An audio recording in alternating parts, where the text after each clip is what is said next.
Hola a todos, muy buen día. Bueno, este es el segundo video de precálculo con Python y lo que vamos a hacer el día de hoy es conocer, comprender algunos conceptos básicos pero súper importantes de la programación, obviamente enfocándonos en el lenguaje de programación Python.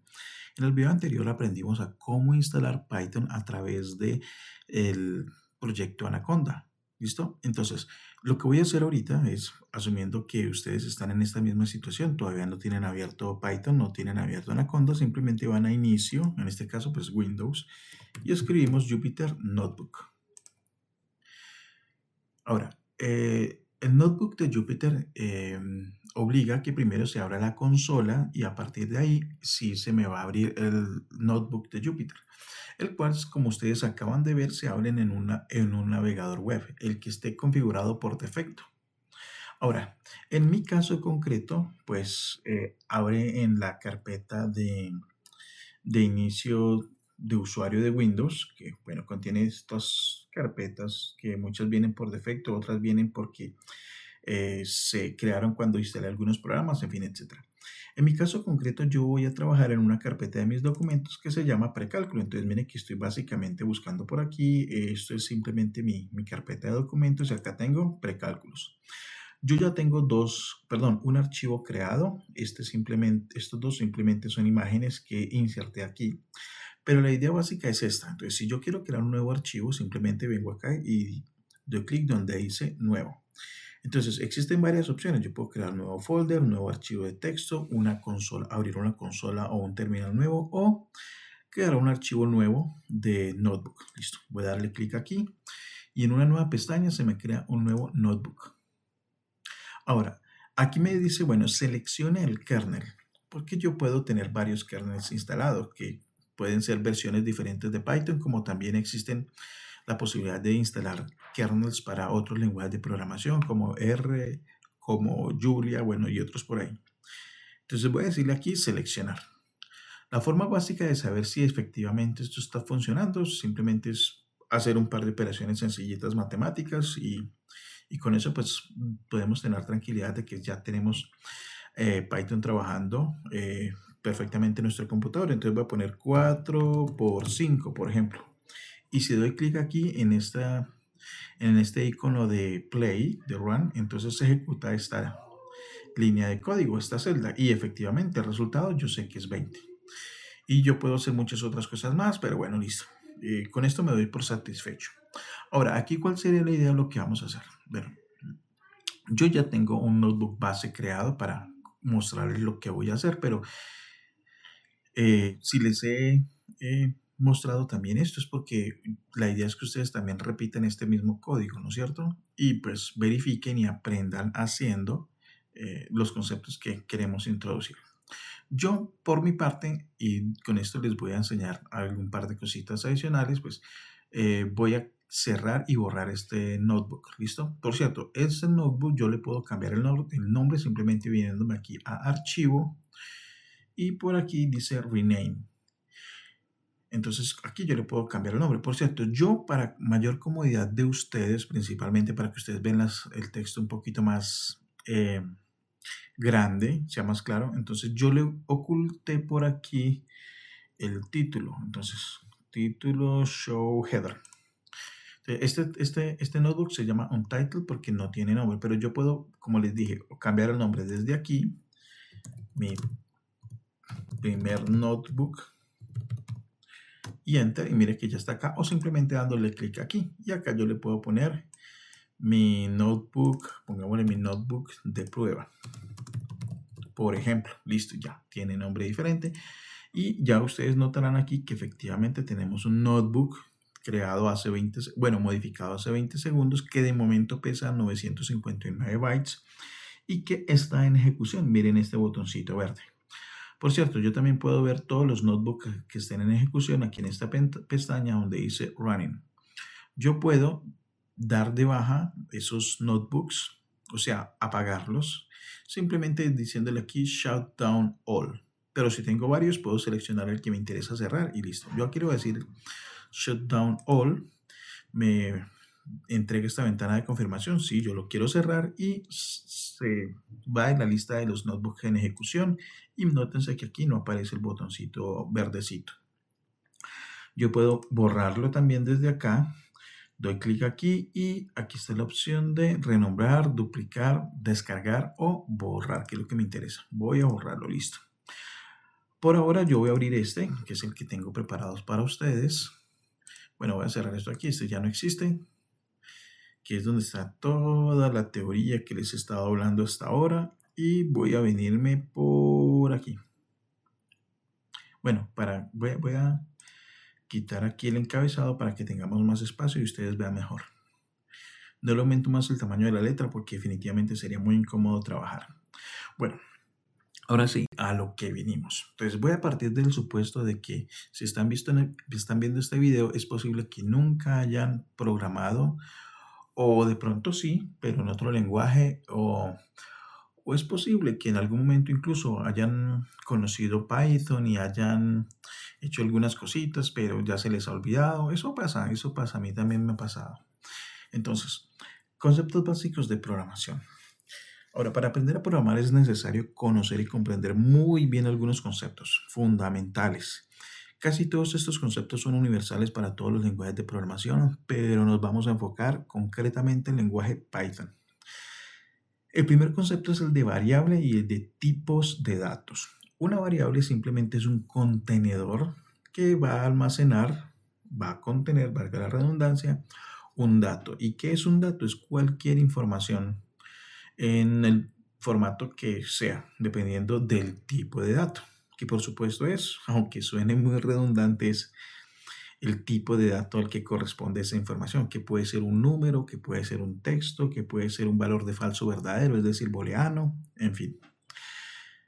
En el caso de Python, los tipos de datos más comunes no son los únicos, de hecho nosotros podemos crear otros tipos de datos, ya más adelante hablaremos de eso.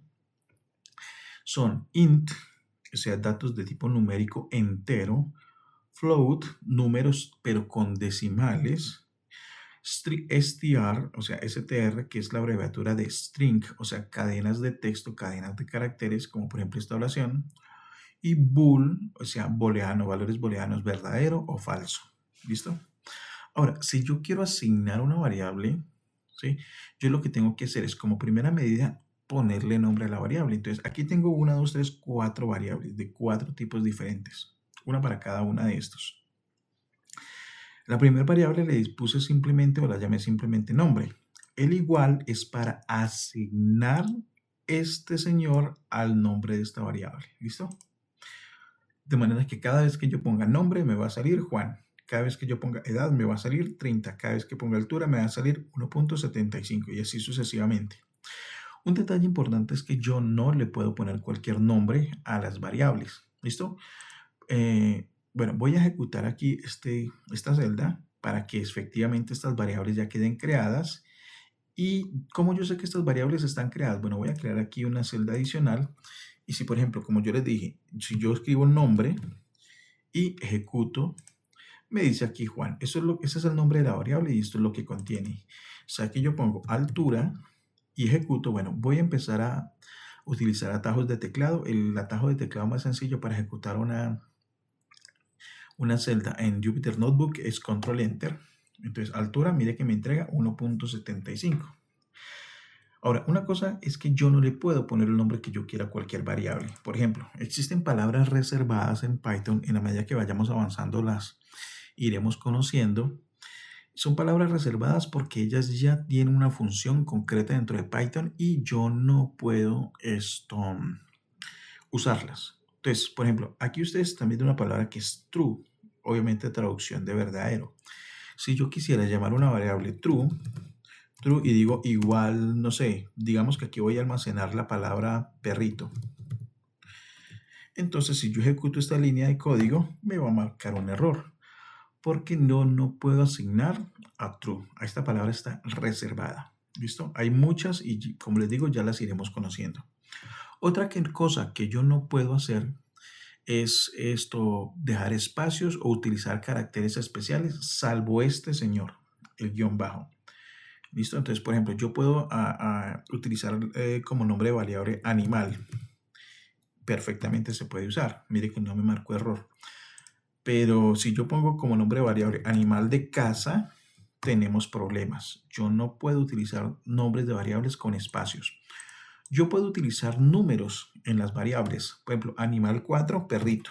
No pasa nada, perfecto. Lo que yo no puedo poner es, por ejemplo, 5 perrito, bueno, 5 animal como nombre de variable. Me va a marcar error.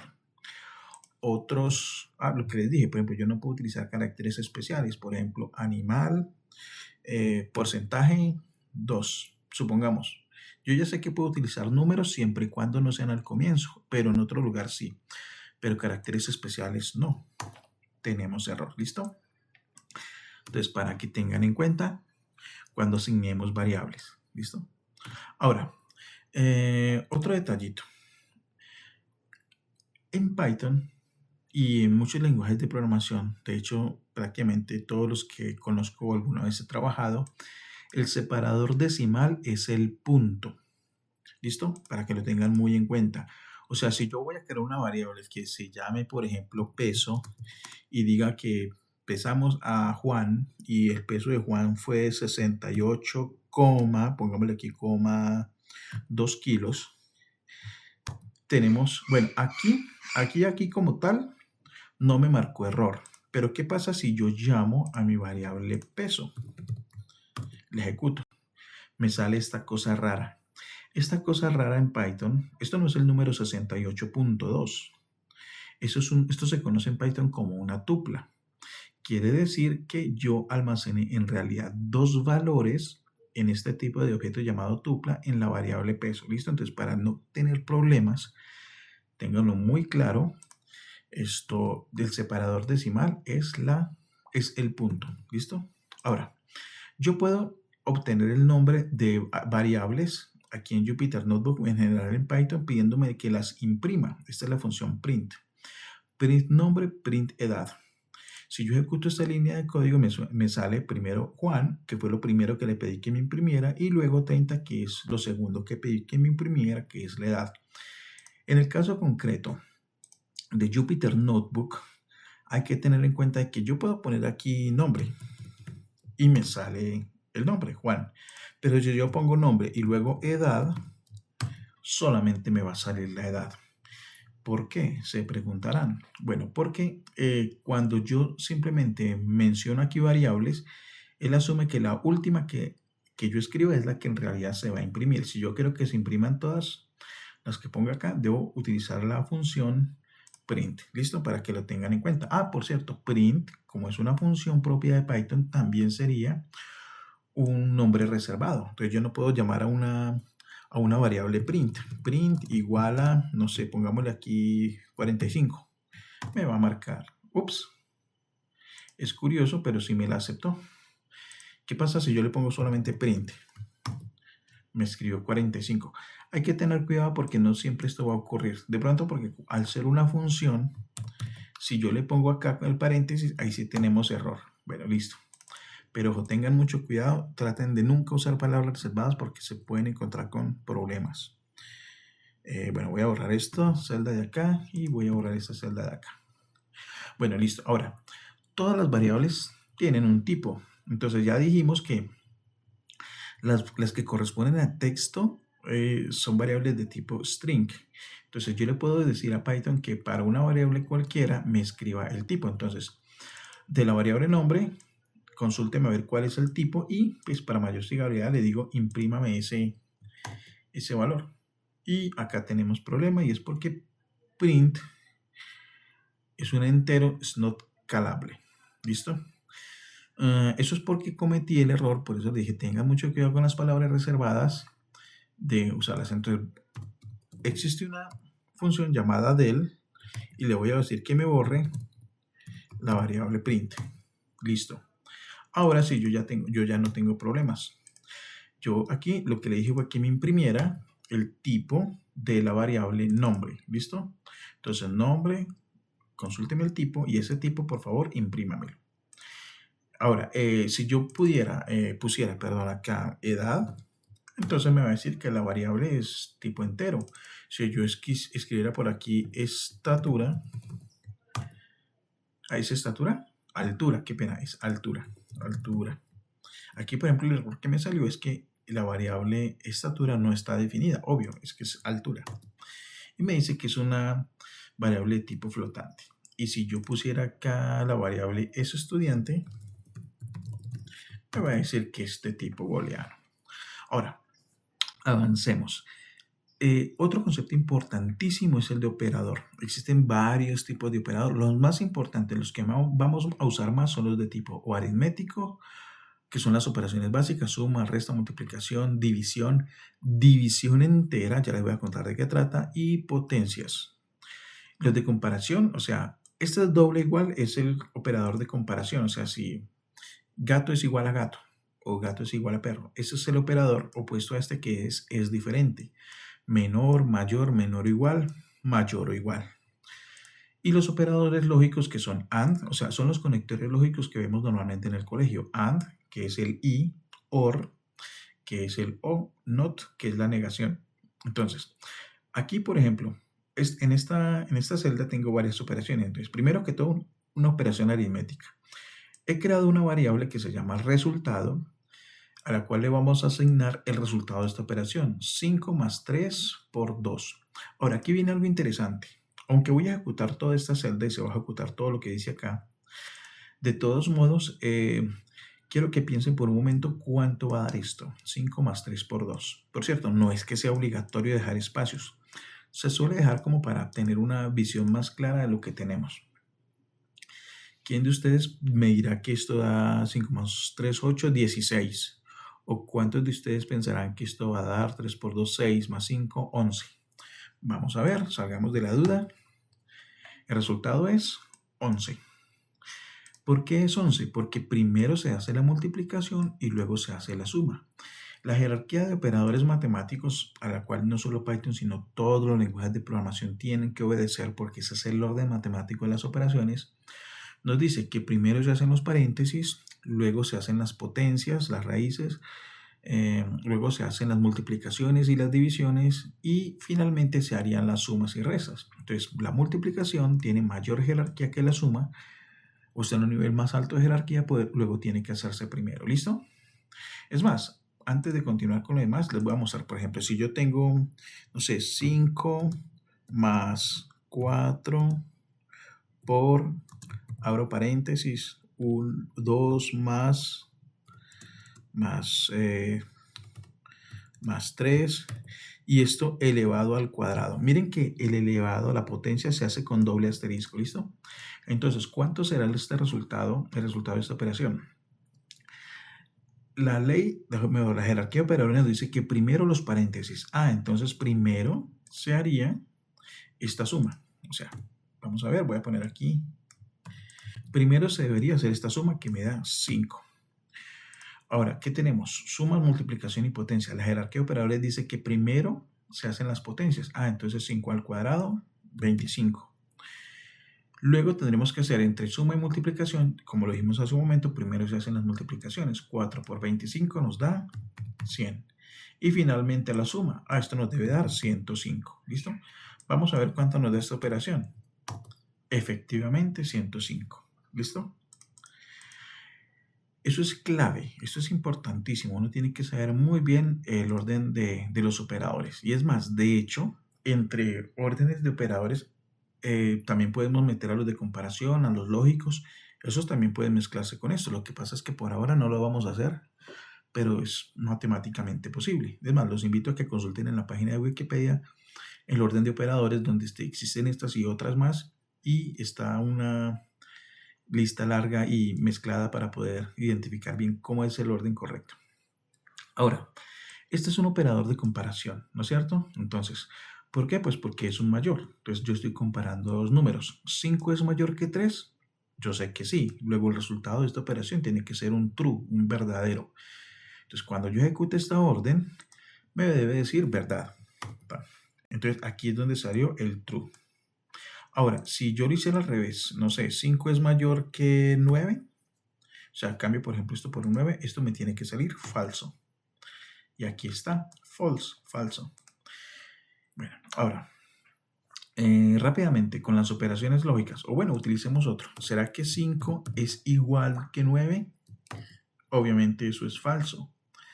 ¿Será que 5 es distinto de 9? Se me olvidó por un momento cómo es signo de admiración. O sea, 5 es distinto de 9, verdadero. Bueno, y en fin. Vamos con los operadores lógicos. Entonces, miren, esto es lo que se conoce como un condicional y ya vamos a profundizar en él. Un condicional, básicamente como el nombre le indica, es una función de Python que revisa una condición y dependiendo del resultado de si se cumple o no esa condición, entonces se ejecuta una u otra tarea, dependiendo de lo que le hayamos especificado. Entonces, miren que aquí tengo un i. Ese sería el operador lógico, pero aquí también tengo un operador de comparación. Y acá tenemos una variable que sabemos que tiene un valor de ese estudiante, pues cuando la creamos, true. Está creada ahí como true. Ahora, si edad es mayor o igual que 18, que por cierto también ya la tenemos, es 30, y adicionalmente el estudiante es el personaje que estamos analizando es estudiante, entonces se debe ejecutar esta situación. Si no se cumple esto, si esta operación me resulta como un falso, entonces se debe desarrollar, se debe aplicar esta operación, imprimirme este texto. Ahora, como edad es 30 y 30 sí es mayor o igual que 18 y adicionalmente sabemos que nuestro personaje sí es estudiante, entonces lo que tiene que ocurrir es que se va a imprimir este texto de aquí. Y por eso aquí, bueno, ejecuto nuevamente y dice puedes acceder al descuento. Pero si nosotros recordamos el funcionamiento del i lógico, en donde los dos tienen que ser verdaderos, entonces si yo por ejemplo cambio y voy a hacer una cosa bien interesante que es importante que conozcan desde ya. Miren que voy a coger la variable edad que ya existe, pero le voy a cambiar el valor, le voy a poner un 15, ¿listo? Cuando yo cojo una variable y le reasigno un valor nuevo, incluso puede ser un valor con un diferente tipo de variable, automáticamente la antigua se borra. O sea, que esta variable se sobrescribe. ¿Listo? Entonces, ahorita edad, cuando ejecute esto, edad ya no va a ser 30, edad va a ser 15. ¿15 es mayor o igual que 18? No, es falso. Entonces, esta parte sería falsa. Pero ese estudiante sigue siendo verdadera. Pero como en el i ambos tienen que ser verdaderos para que el resultado final sea verdadero, entonces significa que esto no se va a cumplir. Esto no es lo que se va a hacer. Lo que se va a hacer es esto de acá. Veamos a ver si es verdad. Listo, mire, lamentablemente no puedes acceder al descuento. Pero si yo quiero, entonces pongámosle aquí un 45. Vuelvo a ejecutar y entonces esto ya sería válido. Entonces tendría que decir, puedes acceder al descuento. Listo. Y si yo cambio aquí a 2 años, pues ya saben qué va a ocurrir. Lamentablemente no puedes acceder al descuento. O la edad puede ser 30, pero yo puedo reasignar el valor de ese estudiante a falso. Y obviamente se va a cumplir esto de acá. Lamentablemente no puedes acceder al descuento. Y así sucesivamente. True, puedes acceder al descuento. Bueno, entonces así funcionan los operadores lógicos. ¿Listo? Ahora, bueno, esto es lo que hicimos hace un momento. Ahorita, otro concepto importante son las estructuras de control. Básicamente en Python tenemos el if, los condicionales y los bucles. Los condicionales tenemos el if, el else y el elif. ¿Cómo funcionan? Bueno, aquí les voy a mostrar un condicional sencillo. Si edad es mayor o igual que 18, entonces se va a cumplir, ejecutar esta línea de código, es decir, me va a imprimir este texto. Y en caso contrario, o sea, si edad es menor que 18, pues se va a escribir este texto. Entonces, ¿cuál es la edad que tenemos guardada en este momento en la variable edad?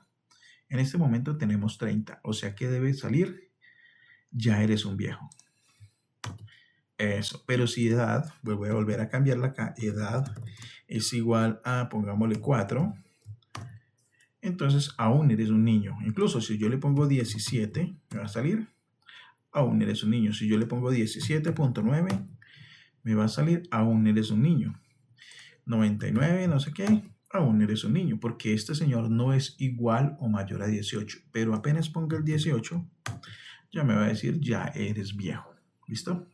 Ahora, bueno, aquí no está el if, pero hagamos una cosa para que ustedes más o menos vayan apersonándose de esto. Entonces, voy a hacer lo siguiente. Si edad es menor que, pongámosle, 12, entonces que aquí me escriba, eres un niño. Ahora, el if edad es menor que 18. Ups, porque puse aquí 120, es 12. Entonces que me escriba aquí print, eres un adolescente. Y no, entonces ya eres un adulto responsable. Listo, entonces, ¿qué va a pasar acá?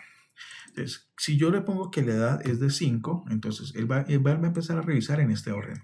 Si la edad es menor que 12, que en este caso efectivamente lo es porque es de 5 años, entonces de una vez me va a imprimir, eres un niño y ya no va a mirar el resto.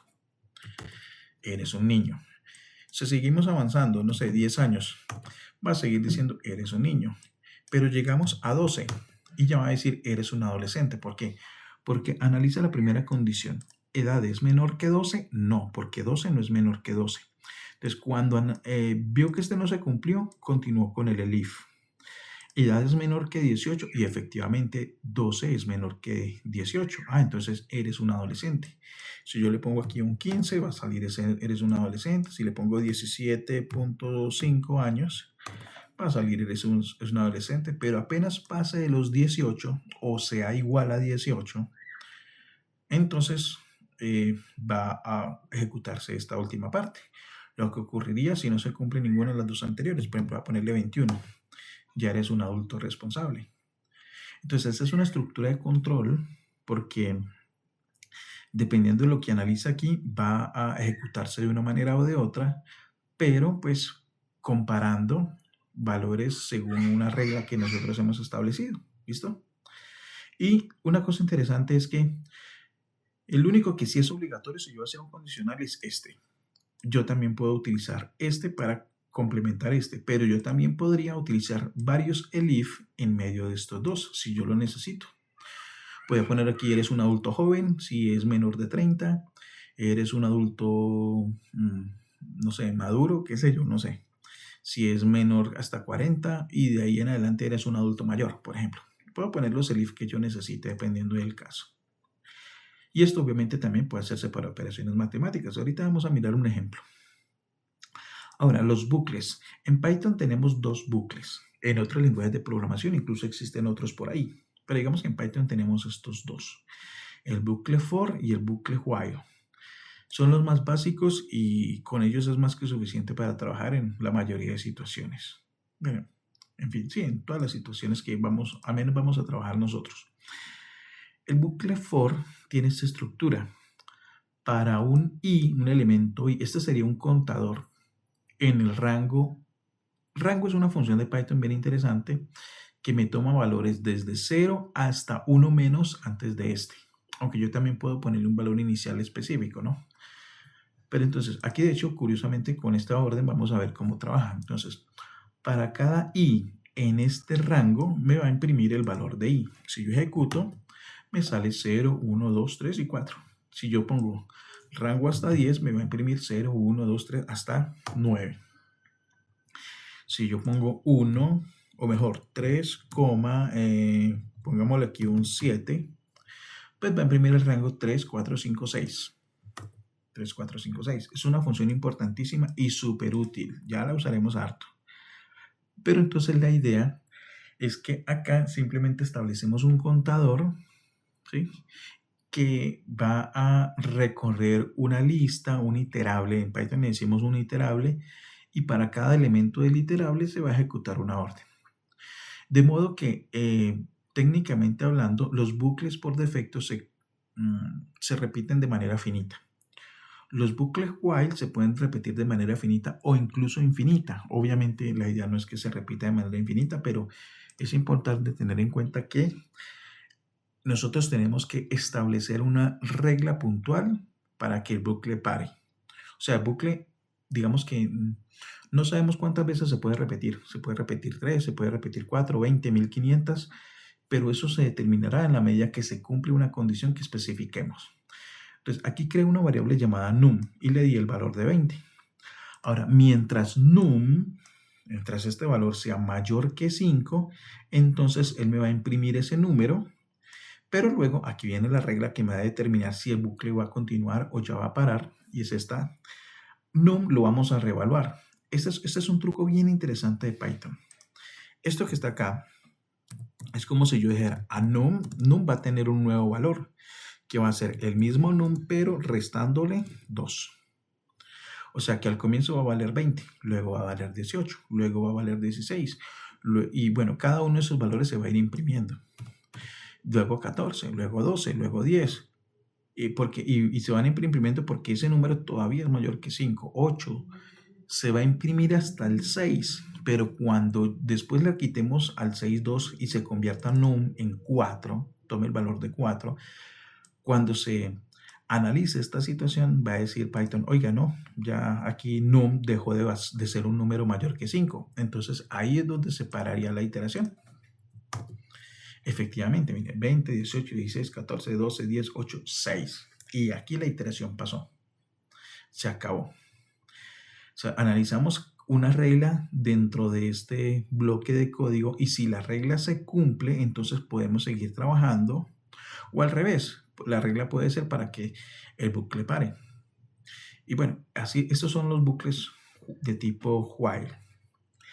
Bueno, ahora, funciones. Otro concepto importantísimo en los lenguajes de programación. Como dice aquí, es un bloque de código reutilizable. A veces yo necesito hacer una tarea muchas veces, pero utilizar el mismo código, volver a escribir el mismo código para esa tarea no es muy cómodo, no es muy práctico. Entonces uno crea una función que condense todo ese código en una sola línea y ya, cuando yo necesite que ese código se ejecute, pues simplemente llamo la función. Una función súper sencillita es, por ejemplo, esta, una función saludar. Las funciones se escriben de la siguiente manera, tienen la siguiente sintaxis. Escribo la palabra reservada def, escribo el nombre de la función y entre paréntesis los argumentos, es decir, los valores que va a recibir la función, que pueden ser 0 o 1, 2 o 3 o 4, bueno, en fin, etcétera. Incluso yo puedo que me pida algunos valores en concreto o puedo decirle a la función que por defecto considera algunos valores ya preestablecidos. Por ahora no lo vamos a tocar, pero quería mencionarles eso. Entonces, por ejemplo, ¿qué hace esta función? Yo le doy un nombre y la función me escribe hola y me pone aquí el nombre que yo le puse acá. Entonces, por ejemplo, cuando yo digo aquí saludar Ana, ejecuto esta celda, pues me va a decir hola Ana, saludo Carlos, hola Carlos, no sé, Pedro, hola Pedro, y así sucesivamente. Aquí tengo una función un poquito más elaborada. Es una función que de pronto alguno de ustedes la identifique. Si pausa el video y se pone a mirarlo aquí con calma, bueno, voy a reducir un poquito el tamaño para que, me saltó mucho. Bueno, igual para que vieran hasta allá. Entonces, esta es una función que llamé cuadrática y recibe en este caso 3 argumentos, A, B y C. Esto que está acá, miren que hasta Python me lo pone de rojo. Él sabe que dependiendo de lo que yo escriba acá, él me va a ayudar a facilitar la lectura con colorcitos.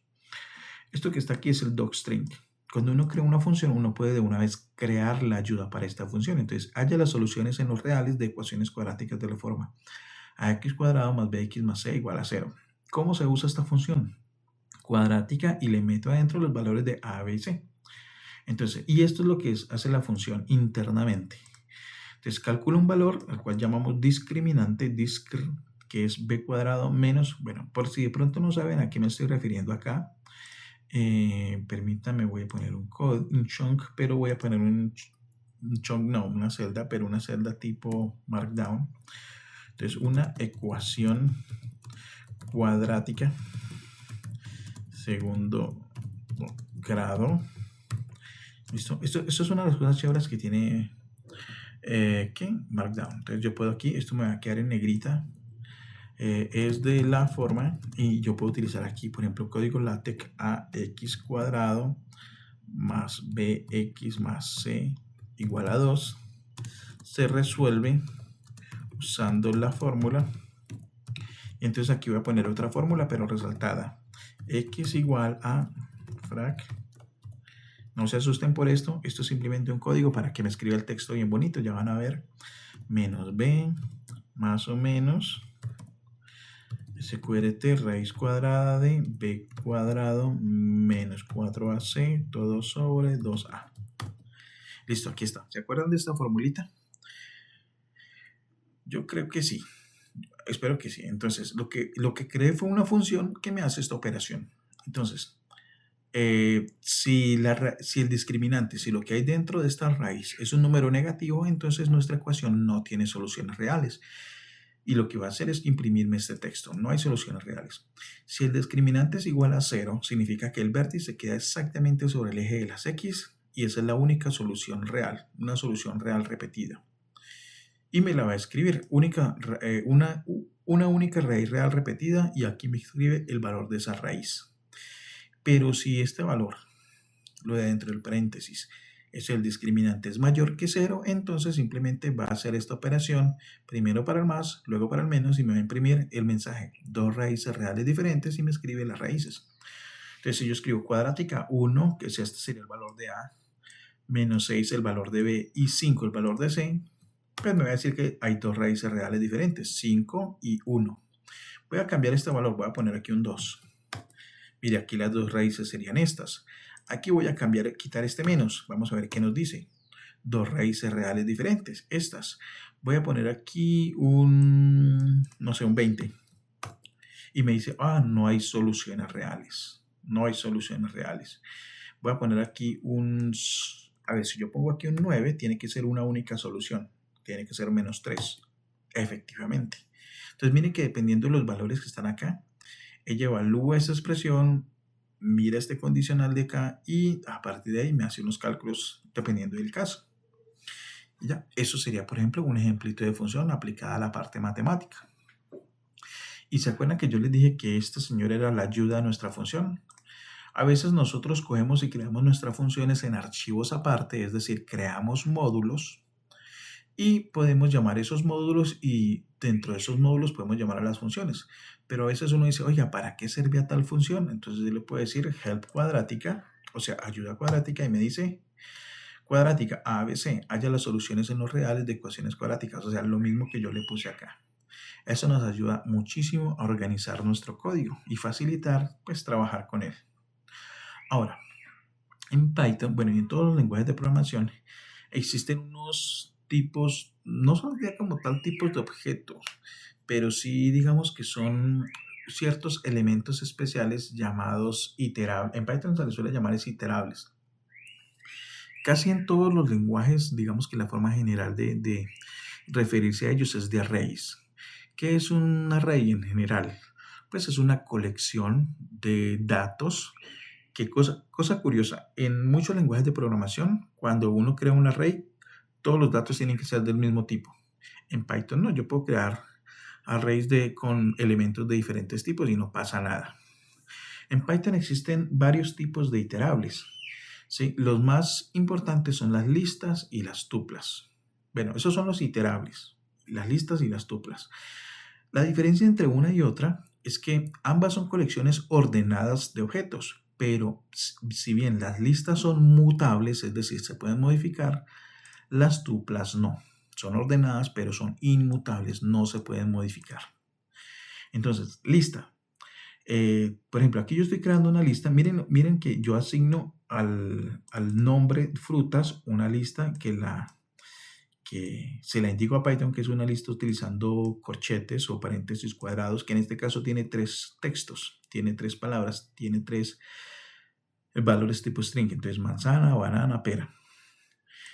¿Listo? Entonces, por cierto, les voy a enseñar un truco. Entonces, voy a hacer una cosa acá. Voy a utilizar el símbolo de la almohadilla aquí. Esto es el símbolo para comentar cualquier cosa que yo escriba aquí, precedida de un símbolo almohadilla.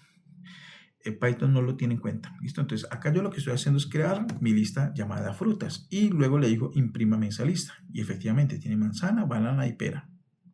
Ahora, yo le puedo decir a Python, oiga, por favor, entrégueme solamente de esta lista, entrégueme el elemento, o con esto, el elemento de índice 1. ¿Qué es el índice? Es la forma en que tiene Python, bueno, en general todos los lenguajes, de identificar en una lista ordenada, en una secuencia ordenada, cuál es el elemento de mi interés.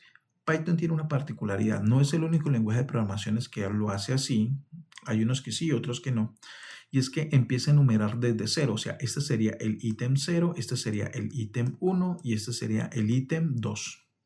Entonces, si yo le pido a Python que por favor me extraiga de esta lista frutas, y miren que yo utilizo corchetes, el elemento 1, o no el primero, el elemento de índice 1, entonces él me va a decir banana.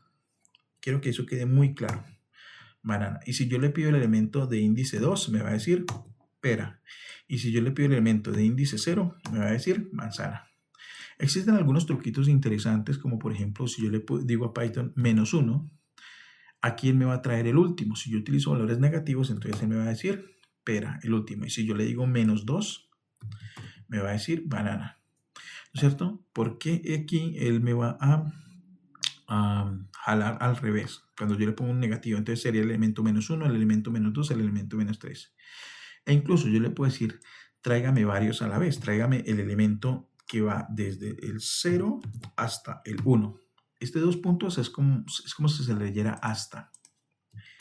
Y perdón, qué pena. Aquí me equivoqué en un pequeño detalle. ¿Verdad que el último no lo reconoce? Es parte de la forma de trabajar de Python, pues por utilizar ese tipo de indentación.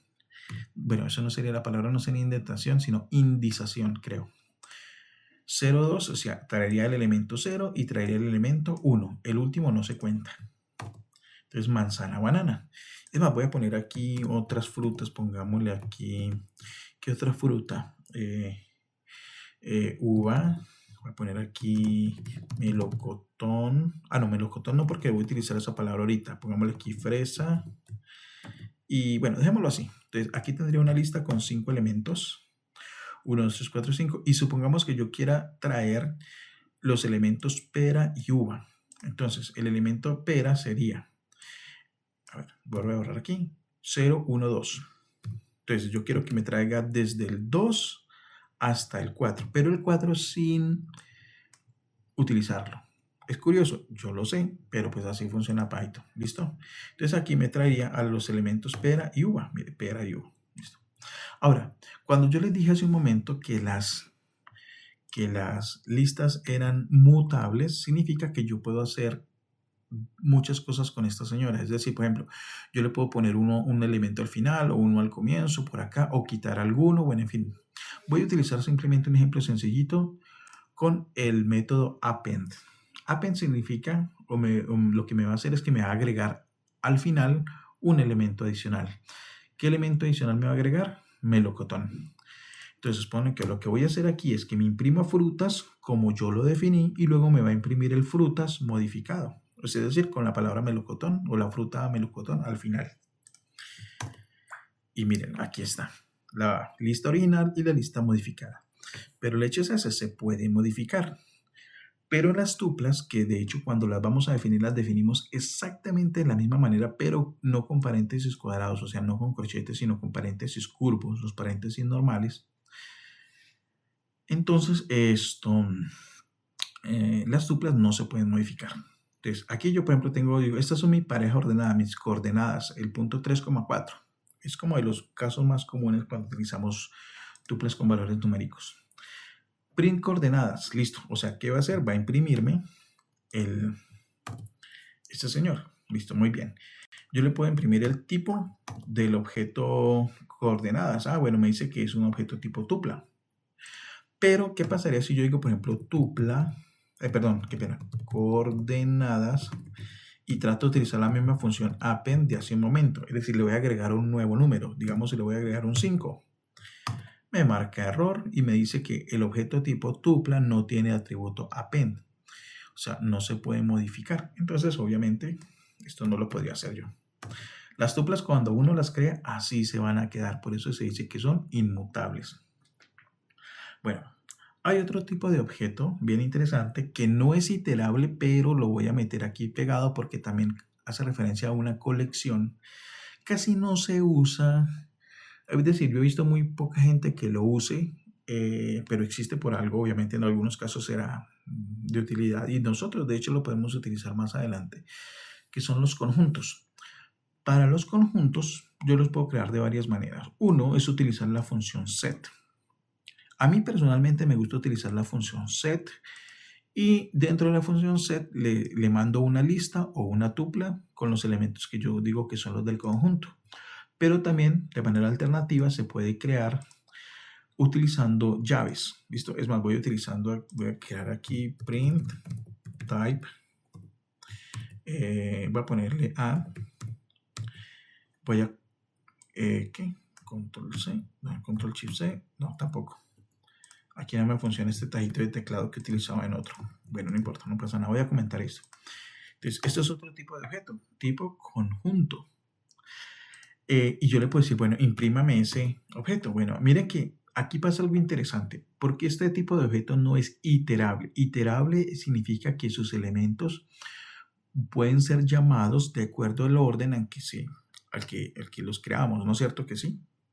Pero mire que aquí de hecho ya nos dimos cuenta de algo interesante. Creé el conjunto A con las vocales, pero cuando le dije imprímame el conjunto A, me lo puso en otro orden. ¿Por qué me puso este orden? No sé, honestamente, qué criterio utilizó, pero ciertamente no respetó el orden. Bueno, cosa curiosa. Y es que en los conjuntos pasa eso, ¿no es cierto? En los conjuntos en general, el orden como tal no importa. Entonces aquí creé dos conjuntos, A y B. Y en este caso los métodos para los objetos de tipo conjunto pues son las operaciones entre conjuntos. Entonces aquí yo tengo la unión de A y B. Acá yo estaría escribiendo la intersección entre A y B. Aquí le estaría pidiendo a Python que me haga la diferencia, o sea, la diferencia de conjuntos entre B, esta sería B diferencia A o B menos A. Y mire que efectivamente son las operaciones entre conjuntos. El primero yo le dije imprímame A. El segundo me unió los dos conjuntos. ¿Sí o no? Miren que aquí tenemos la A, está repetida en ambos. La E también está repetida en ambos. Pero si ustedes recuerdan lo que vieron en clases de matemáticas por allá en primaria cuando hablaron de conjuntos, saben que la A ni la E se deben repetir. Aparece una única E y aparece una única A. La intersección son los repetidos, efectivamente, E y A. Y la diferencia es, en este caso, como es B menos A, entonces sería los que tiene B, pero que no tenga A. ¿Listo? Entonces, sería A, no, lo quitamos porque coincide con este señor. B entraría, C entraría, D entraría, E no, porque lo estamos quitando. Y F sí entraría. Entonces, por eso tenemos B, C, D y F. ¿Listo? Entonces, esta no es un iterable, pero sí es una colección de elementos y pues es bueno conocerlo. Ahora, diccionarios. Los diccionarios son también colecciones, pero no son iterables así como los otros. Tienen una particularidad. Y es que siempre los elementos se escriben en parejas. Este señor y este señor. Pero cada una de esas parejitas tiene esta forma, clave-valor. Es decir, observen acá, yo estoy definiendo aquí el diccionario persona. Y esta persona tiene tres ítems, 1, 2 y 3. Especifique primero el nombre. El nombre es Juan. Luego la edad, que es 30. Y ese estudiante, aquí yo le puse falso. Entonces, si yo quiero llamar a uno de estos elementos, ya yo no voy a hacer como hice con las listas y las tuplas. Yo no puedo poner persona 0 para que me dé el nombre. Y me va a salir un error. No, para yo invocar a un elemento de aquí, yo tengo que escribir su clave. Entonces, bueno, aquí por ejemplo lo tenemos claro. Si yo quiero saber cuál es el nombre, entonces en vez de ponerle el índice, escribo la clave, nombre. Entonces, me va a escribir Juan. Si yo quiero saber cuál es la edad, entonces escribo la clave, edad, y me debe decir 30. Y si yo quiero saber si es estudiante o no, entonces escribo estudiante y me va a decir falso. Podría yo ponerle aquí, no sé, documento. ¿no es cierto? Documento, y entonces acá yo le pongo que el número del documento sea este de aquí, ¿listo? Entonces, documento. Entonces, si yo quiero saber cuál es el documento de este personaje, entonces simplemente llamo la clave y él me lo entrega consultando aquí en el diccionario, eh, de acuerdo a la clave, cuál es el valor almacenado para esa clave. Bueno, ¿por qué yo les decía que con los conjuntos yo no acostumbraba a hacer esto, aunque se puede? Porque es que a veces uno se confunde con los diccionarios que utilizan esta misma forma de escribir. Sin embargo, hay que recordar que aquí siempre tiene que ser de la forma clave-valor, mientras que acá sí simplemente es elementos separados por coma. ¿Listo? Pero sí, a veces uno ve a las carreras un diccionario, un conjunto, y como ve, esto es lo primero que uno ve, uno piensa que es un conjunto. A veces uno se confunde, ¿listo? Bueno, otro concepto importante es el de módulos y paquetes. En algunos lenguajes de programación los llaman también librerías o bibliotecas, bueno, en fin. En Python pasa algo curioso, y es que existe una diferenciación clave entre módulos y paquetes. ¿Listo? ¿Qué es un módulo? Es un archivo de Python que contiene funciones. ¿Listo? Que contiene funciones. ¿Y qué es un paquete? Es un conjunto de módulos, así de sencillo. ¿Listo? Cuando trabajemos esto con más propiedad, ustedes ya se van a dar cuenta. Pero la idea en el fondo es bastante sencilla. Yo creo un archivo y en ese archivo yo puedo meter muchas funciones. Ese archivo sería un módulo. Digamos que yo quiero crear una librería matemática. Una librería que sea de geometría. ¿Listo? Entonces mi librería yo le voy a llamar, o mi paquete se va a llamar geometría. Pero dentro de ese paquete yo voy a crear varios archivos clasificando cada una de las funciones. Entonces tendría unas funciones para, digamos, calcular áreas. Otras funciones en otro archivo que sean para calcular volúmenes. Otras funciones en otro archivo que sean para calcular, no sé, distancias y coordenadas, bueno, qué sé yo. Entonces, cada uno de esos archivos con funciones más específicas serían, por ejemplo, módulos. Esto para Python, para otros lenguajes de programación tal vez no se haga así, pero para Python sí se acostumbra porque nos brinda un mayor orden. Así de sencillo. Nos permite trabajar de una manera mucho más clara y ordenada. En Python hay miles de paquetes y por tanto miles de módulos para trabajar, para hacer diferentes funciones. Para llamar un módulo en Python utilizamos la palabra import. Aquí voy a llamar un paquete llamado math. ¿Listo? Que, como ustedes imaginarán, contiene funciones matemáticas. Entonces, dentro de los operadores que nosotros vimos por aquí arriba, dijimos que estaban los operadores aritméticos, ¿no es cierto? Por acá, por acá. Pero los operadores aritméticos, oiga, yo no les hablé de la división y la división entera. Ya les voy a decir. Suma, resta, multiplicación, división entera, potencias. Pero si yo quiero una función para sacar raíces o para sacar logaritmos o para sacar funciones trigonométricas, ¿yo cómo haría? Ah, bueno, entonces para eso alguien creó la librería math, el paquete math, que contiene un montón de funciones. Entonces, si yo escribo simplemente import math, automáticamente todas las funciones de ese paquete se van a cargar y yo ya los voy a poder usar. Pero ojo con esto, porque yo los voy a utilizar utilizando la notación punto. Es una notación típica de Python en donde yo escribo el nombre de la librería y luego el nombre de la función. Entonces, aquí lo que estoy haciendo es, primero importo la librería math para que Python sepa que la podemos usar. Aquí creo una variable que se llama resultado, a la cual le estoy asignando el resultado de esta operación. O sea, en este caso, esto es para sacar la raíz cuadrada de 16. Y ese valor almacenado luego le digo que me lo imprima. Obviamente es 4, pero yo puedo sacar la raíz cuadrada de 100, que sería 10, o de 185, que sería 13.60, 14.70, bueno, etcétera. ¿Sí o no? Pero también, miren, a ver, voy a poner esto, math, y si yo le pongo punto, esto trabajando aquí en el Jupyter Notebook, en otras herramientas también se puede, no garantizo que en todas.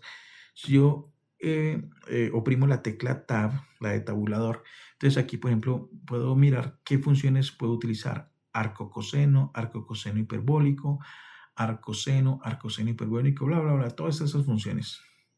Y aquí también tiene un statement, bueno, la función piso, la función gamma, la función, mire, este es logaritmo en base 10, este es el logaritmo natural, bueno, no sé qué, permutaciones, productores, radianes, bueno, hay varias funciones. No son tantas como pensé que pronto tendría, pero hay hartas, hay suficientes. Y si yo quiera, por ejemplo, vamos a, voy a hacerlo aquí aparte, abrir una nueva celda. Entonces, por ejemplo, yo quisiera saber cómo utilizar la función logaritmo. Entonces, voy a utilizar help, la función help. Y acá escribo math, porque así se llama la función, perdón, el paquete, punto. Y dentro de las funciones voy a utilizar log. Listo. Enter. Entonces, la función log calcula el logaritmo en base e, ¿sí? O sea, el logaritmo natural de x, o aunque yo le puedo especificar una base cualquiera, ¿no? Y me dice cómo se usa, para qué sirve esa función y cómo se usa. Entonces, yo ya sé que debería utilizar así. Math log, perdón, aquí punto log. Y acá voy a utilizar logaritmo, ojo con esto, si yo no especifico la base, se supone que eso es logaritmo natural. Logaritmo natural de 45. Entonces me dice que es 3.8 no sé qué. ¿Sí? Que de hecho, si ustedes quieren saber que efectivamente es el logaritmo natural, puedo poner math.x, que es para exponencial de este valor. Y me tiene que dar 45. O bueno, o muy parecido, pues por efectos de redondeo. 44.999, etcétera. ¿Sí o no? Listo. Pero yo también puedo sacarlo en base 10. Por ejemplo, el logaritmo en base 10 sería este, es decir, 10 elevado, acuérdense que la potencia es con doble asterisco, a este valor me tiene que dar 45 o muy parecido, ¿no? 44.99999. Eso es por efectos de redondeo, no se asusten. Y bueno, como le dije, hay muchísimas librerías o paquetes para hacer lo que uno quiera. Obviamente eso trabajaremos muchísimo más adelante. Y hay otros conceptos más avanzados, pero como esto no es un curso de programación como tal, esto no va a reemplazar ningún curso de programación, simplemente es como una introducción para que uno diga, o sea que de esto trata la cosa. Para ubicarnos, ¿no es cierto? Entonces les voy a comentar que existen algunos otros conceptos muy importantes en Python, sobre todo lo relacionado con programación orientada a objetos. No lo haremos. En este momento no se me ocurre ninguna situación que tengamos que recurrir a esto, pero es un concepto clave. Excepciones que tienen que ver con el manejo de errores, decoradores, generadores, funciones generadoras, comprensión de listas y diccionarios, la famosa list comprehension, que eso es muy común en muchos lenguajes de programación, etc. Ahora, dentro de las librerías para matemáticas, voy a mencionar unas poquitas, pero que son quizás las más críticas.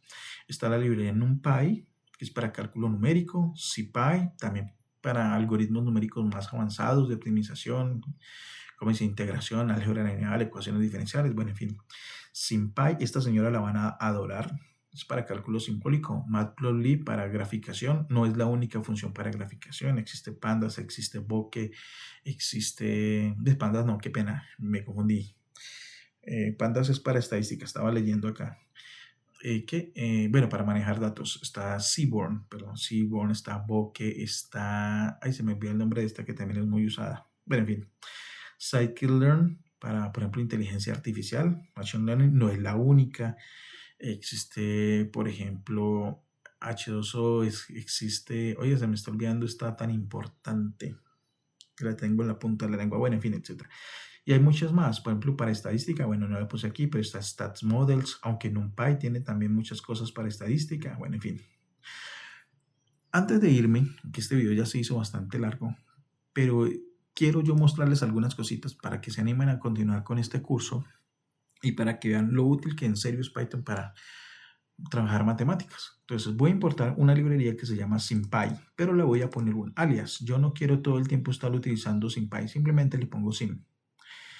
Eso economiza un poquito la escritura.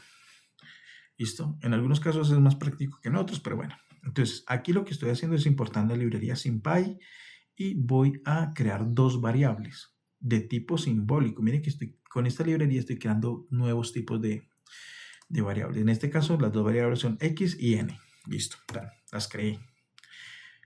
Bueno, esto importé la librería y las creé. Ahorita voy a decirle a Python que me imprima cuál es el tipo que corresponde a la variable x. Y me dice que efectivamente es una variable de tipo SymPy call symbols, symbol. Bueno, se ve raro, pero no se asusten. Es un tipo de variable propia entonces de esta librería. Pero miren lo chévere. Entonces voy a crear una expresión matemática y aquí le voy a pedir a Python que me la imprima. Pero no le voy a poner el print para que observen lo que va a pasar. Me va a salir toda bonita. Ah, miren cómo está bien presentada. Es esta expresión matemática, una fracción algebraica. Entonces, miren, yo esa expresión, como es un tipo especial, pues tiene unos métodos, una serie de funciones propias para ese tipo de variable. Entonces, esto es perfectamente algo que podrían ustedes ver en una clase de álgebra en su colegio. Entonces, le voy a decir, factoríceme esta expresión, todo lo que se pueda factorizar, factorícelo. Y miren cómo me lo entrega. Ah, qué bonito. Ahora, ¿qué pasaría si yo quiero que el x valga 2? O sea, aquí sería 2 menos 6, 2 más 1, 2, y aquí sería 2 menos 1 al cuadrado, bueno, en fin, etcétera. De una, resulta que si yo sustituyo a x el valor de 2, me va a valer toda esa expresión, me va a valer menos 6. Ah, bien, pues. Y bueno, y yo puedo hacer muchísimas más cosas con álgebra básica. Ahora, voy a hacer un ejemplo un poquito más elaborado. Esto sí ya sería de universidad, pero pues lo hago para mostrarles lo potente y lo interesante que es la librería SymPy.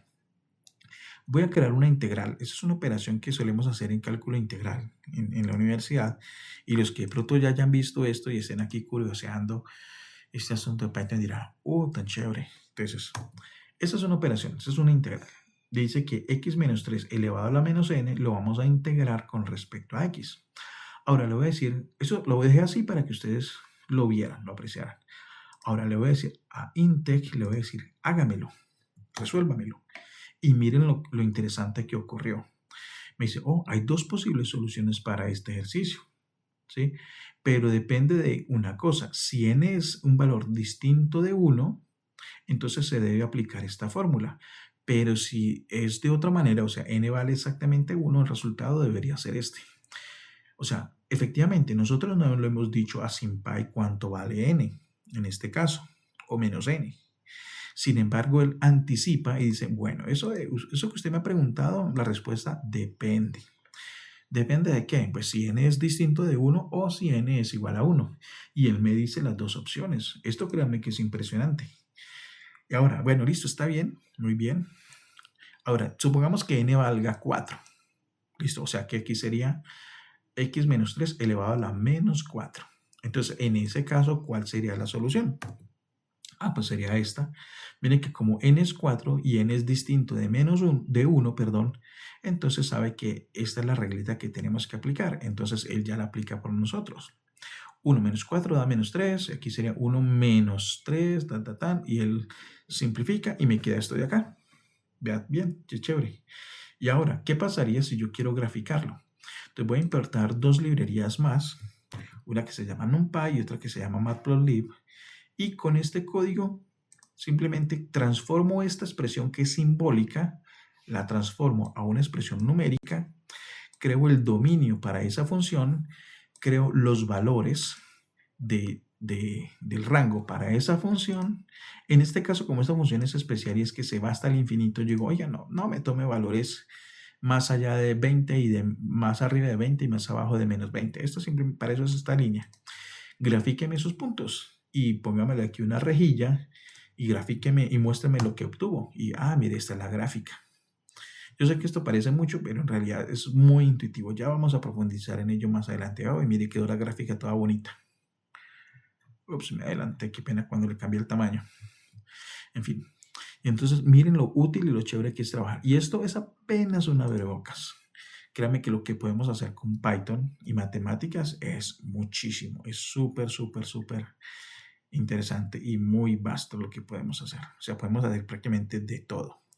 Entonces, tenemos con SymPy una librería de cálculo simbólico y NumPy una librería de cálculo numérico que rivaliza con muchos software matemáticos de alta gama sin tener que pagar un solo peso. Simplemente aprender a saber cómo usarlo. Bueno, entonces ahí sí ya no los voy a dejar hasta aquí. Espero que este video les haya gustado, que hayan comprendido los conceptos más básicos que mencionamos.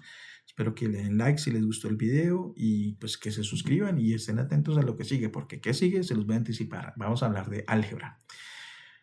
La horrible factorización, por ejemplo, trabajar con fracciones algebraicas, trabajar con potencias y raíces, con polinomios, todo eso vamos a trabajar en el próximo video y se van a dar cuenta que es súper, súper chévere. Ahí sí la matemática es súper interesante y atractiva. Bueno, ahorita sí, ya no los dejo, no les quito más tiempo. Muchas gracias, nos vemos en el próximo video y feliz día.